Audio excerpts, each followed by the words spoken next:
Sabi ko yan niya, ano naman to, dumduman niya naman ang hangin to.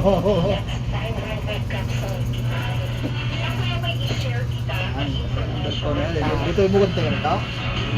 Parang gwapo, no? Balik ba? Balik eh. Parang balik ba?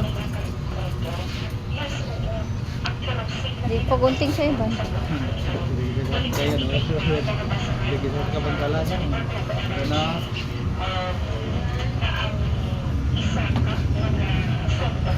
ganyan, magandang yung tiyak ko. Magandang yung tiyak ko.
Right is your right.